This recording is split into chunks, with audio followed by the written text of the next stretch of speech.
जीवन में 90% वो परेशान ही क्यों रहते हैं, मेरी समझ से बाहर है।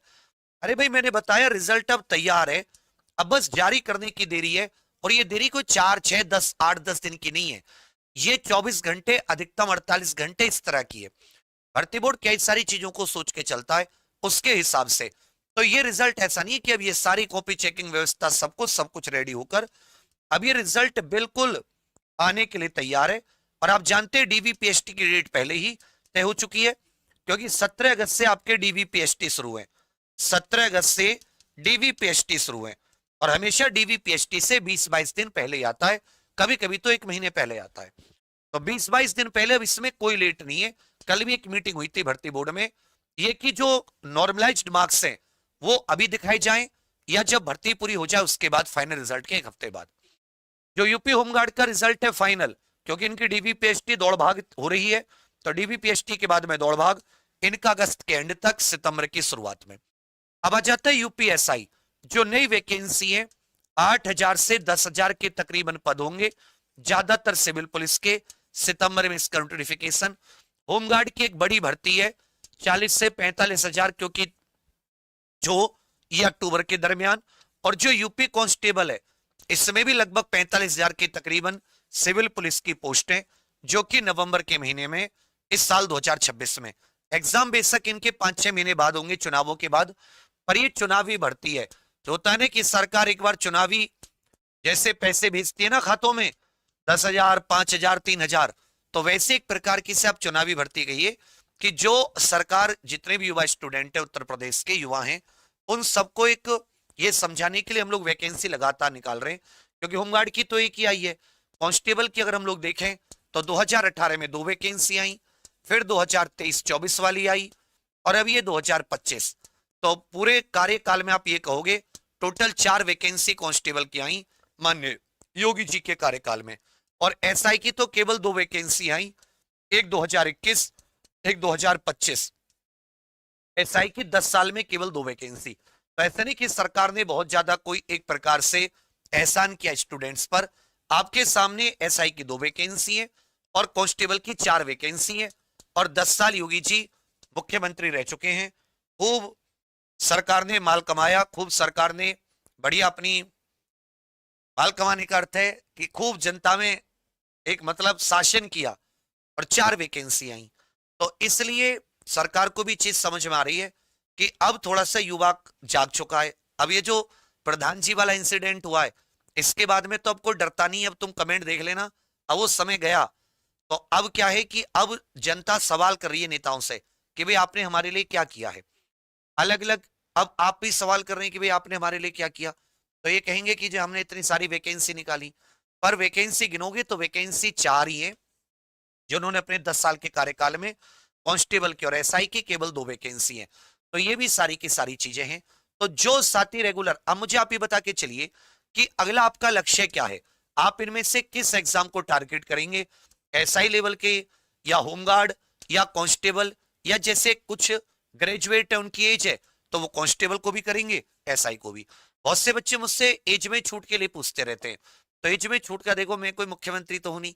जिस दिन मैं मुख्यमंत्री बन जाऊंगा, 18 से 35 तो करूंगा कांस्टेबल की एज। कितनी? 18 से 35। 21 से 45, 21 से 40 वर्ष करूंगा एसआई की। 45 थोड़ी ज्यादा हो जाएगा। सैलरी कितनी करूंगा पता है तुम्हें? होमगार्ड की करूंगा 18 से 55। ठीक है। उसके बाद में सैलरी सुन लो। सैलरी, कांस्टेबल की सैलरी कम से कम 1.25 लाख रुपए। 3 4 साल पहले मैं कहता था 1 लाख करूंगा, अब करूंगा 1.25 लाख कम से कम, और कहो तो 1.5 लाख रुपए। एसआई की 2 लाख रुपए, होमगार्ड की भी कम से कम लाख रुपए तो कर ही दूंगा। तो बनाओ मुझे मुख्यमंत्री, तो मैं तुम्हारी लिए एज भी बढ़ा दूं, तुम्हारे लिए पैसा भी इतना दूंगा, दह पैसा मतलब कि लखपति बना दूंगा तुम्हें नौकरी के पहले ही महीने में। चाहे तुम होमगार्ड बनो, कांस्टेबल बनो, एसआई बनो, लखपति बना दूंगा पहले महीने में ही। अभी तो 3 4 महीने में लखपति बनोगे।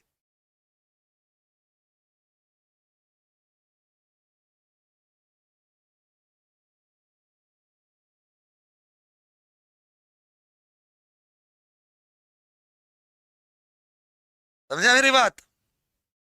लेखपाल का वादा पूरा करो, अनिश्चित हड़ताल करो, वेरी गुड। नौकरी लेगा तू, और विवेक सर चले जाएं पुलिस से लटकाने, तो घर पर रहेगा। अबे जब विवेक सर को सपोर्ट थी तू आया था। विवेक सर ने तो जितनी कर दी, कोई कर भी दे। लिए ना जिन्होंने लेखपाल के पैसे चापे कोर्स में, बोलना उनसे एक भी बार, वीडियो भी बना दें। विवेक सर तो जाके लड़ गए लखनऊ, और कम से कम चलो लेखपाल का नहीं हुआ, एसआई का इन सब भर्तियों के लिए स्कोर कार्ड भी ले आई, जिसके लिए हाईकोर्ट जाना पड़ता था, वो नॉर्मलाइज स्कोर भी देना शुरू कर दिया भर्ती बोर्ड ने। तो बच्चा जब तुम जितने साथ दोगे उतना ही परिणाम आएगा। जब मेरी कोचिंग बंद है, मुझसे पूछा कि विवेक सर क्या कमा रहे हो, कहां से सैलरी दे रहे हो, एक आया तुम्हें से पूछने। सहायता में 500 बच्चे नहीं जुड़े। विवेक सर मतलब किडनी ले गई, उसे बेच दे, चला जाऊंगा फिर मैं। आंसर क्या, मैं जाके आत्महत्या कर लूं विधानसभा के सामने? तू ये कह दे कि तू मेरे इन बच्चों को पाल देगा भाई सबको। अरे भैया बाबू, इंसान हूं मैं भी। सब अपना कोर्स बेचे, अपना काम करो, और मैं तुम्हारे लिए वहां जाके लड़ूं और उसमें मैं गालियां खाऊं? फिर हद होती है किसी इंसान की झेलने की। जितने लेखपाल के 3 लाख थे, 3-3 लाख क्यों नहीं पहुंचे उस दिन 12 जून को आंदोलन में? क्यों 2000 पहुंचे, 1000 पहुंचे? 5000 पुलिस थी, तुम 5 लाख होते एक भी लठ चला जाता। तो बाबू सबको लड़ना पड़ता, अकेला कोई नहीं करेगा कि विवेक सर जाके धरना कर दो, तुम बैठो, तुम्हारे साथ हम भी अनशन पे बैठेंगे, हम कब भाग रहे हैं पीछे। पर मेरे पास भी जिम्मेदारी है 300 लोगों की, और मैंने हाथ जोड़े, भाई मुझे सहायता चाहिए, मुझे सहायता दे दोगे तो मैं लड़ जाऊंगा जाके, मेरे पास कुछ नहीं है, मेरा काम बंद है। किसी ने सोचा तुम में से कि क्यों कह रहा है वो इंसान, हाथ फैला रहा है भिखारी की तरह? लड़ जाए बस जाके, मैं मर भी जाऊंगा तब भी तुम में से 4 कहने वाले हो जाएंगे, अरे अपने नाम करने के लिए मर गया, जैसा मुझे पता नहीं कौन सी वो स्मृति भवन बनाना है, मुझे अपने नाम पे समाधि बनवानी है, राजघाट की जगह विवेक घाट मेरे नाम पे लिखा जाएगा। मुझे नहीं है भाई, ना नाम का शौक ना किसी का, नाम मेरा ईश्वर की दया से काम से बहुत हो गया। इसके लिए जानते मुझे, इसके लिए थोड़े ना जानते मुझे, लोग जानते मैं पढ़ाता हूं, तो मेरा काम हो गया, नाम हो गया, इतना बहुत है। अब कहते नोट पे छपना है क्या मुझे? तो इस समय नाम के लिए मेरा दिल वो होता है कि चलो मेरे बच्चे हैं, उनके इनका मुझसे उम्मीद होती है, लेकिन ये भी सोचा करो वो भी इंसान है।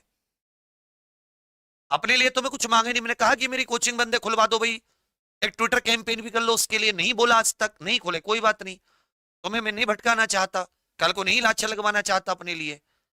अब पीछे हट रहे भाई, नहीं हट रहा मैं पीछे, पर क्या मैं अकेला जाके बैठूं? उन सारों को बोलो जिसने लेखपाल में कोर्स बेचे कि अब चल भाई हमारे साथ।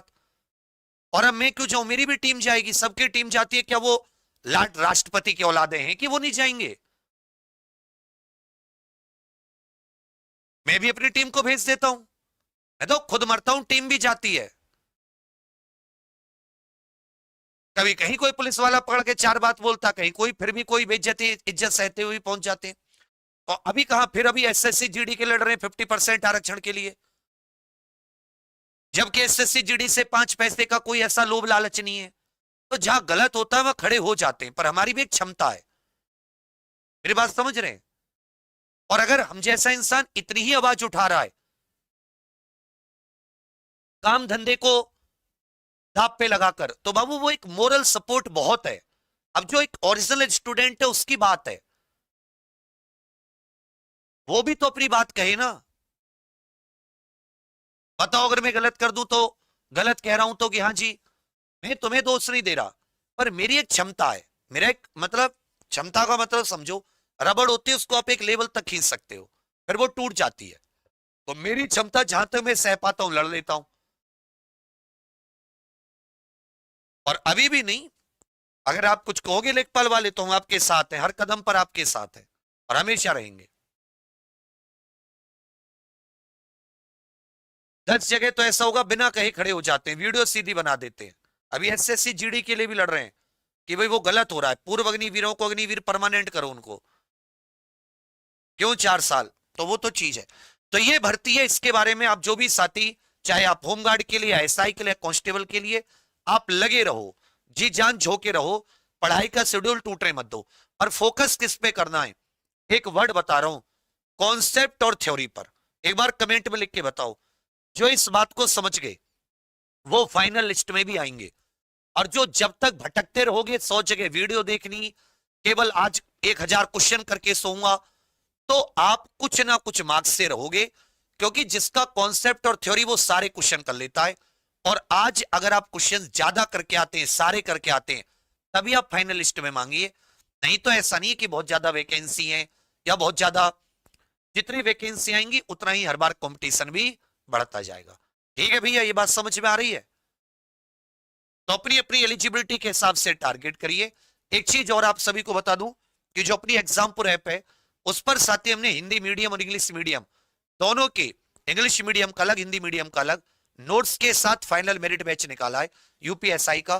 तो जो आपका कोई लाइब्रेरी, आपका कोई साथी है पढ़ने वाला जो एसआई की तैयारी, उसे एक बार जरूर बताना एग्जामपुर का। प्रॉपर बहुत अच्छे से सारे टीचर क्वालिफाइड है, बहुत मेहनती, प्रॉपर कंटेंट है, और सबसे अच्छी बात इस बार इंग्लिश और हिंदी दोनों माध्यम के अलग अलग लगभग 1800 से 2000 पेज के नोट्स भी आपके घर पर पहुंचा रहे हैं। तो आपको ना तो थ्योरी के नोट्स की दिक्कत आएगी कि अलग अलग थ्योरी के लिए नोट्स के बुक्स वगैरह खरीदते फिरते थे, ना पीवाईक्यू की दिक्कत आएगी, ना प्रैक्टिस क्वेश्चन की। ये सब कुछ एग्जामपुर पर उपलब्ध है शुरुआत के 5000 स्टूडेंट्स के लिए। तो जो साथी इसमें, क्योंकि अभी आप इतनी सारी किताबें इत्यादि लेते हो, पीवाईक्यू के अलग, प्रैक्टिस की अलग, सारी चीजों की, उससे और ज्यादा पैसे खर्च होते हैं, उसका परिणाम भी नहीं आता। इससे अच्छा एक जगह टिक कर पढ़ो, वही नोट्स पढ़ो, उसी को वीडियोस में पीवाईक्यू प्रैक्टिस, तो इसका फायदा ज्यादा होगा, अच्छा होगा। और 4 से 5 महीने में आप एक अच्छा स्कोर प्राप्त करने लगोगे, जो स्कोर लोग एक एक साल में भी प्राप्त नहीं करते भटक भटक कर। 4 से 5 महीने में, 5वें महीने बाद टेस्ट लगाओगे तो 70-75% स्कोर पार होने लगेगा। अब तो मुझे बता दो कि कहीं भी आप एकदम ये वादा करके कोई दावा करते हो कि हमें 75% 80% स्कोर ले आऊंगा 6 महीने में, 5 महीने में, एसआई में, बस मैं इस चीज का कह रहा हूं क्योंकि हमारा टाइम टेबल, हमारा जो पढ़ाई का है वो बिल्कुल सीक्वेंस है, वही नोट्स में, वही बोर्ड पर है। सेल्फ स्टडी नोट्स से करो और कॉन्सेप्ट क्लास से तैयार करो, जिससे कि बेहतर रिजल्ट आए। ठीक है भैया, बाकी आप सभी के लिए बहुत सारी शुभकामनाएं। तो कोशिश करना एग्जामपुर ऐप पर आप या आपका कोई साथी हो तो जरूर जुड़े। बाकी भर्ती आ रही है, तैयार रहिए, अपनी तैयारी को आगे बढ़ाते रहिए। कोई दिक्कत हो तो कमेंट करके बताना। तब तक के लिए थैंक यू, धन्यवाद, जय हिंद।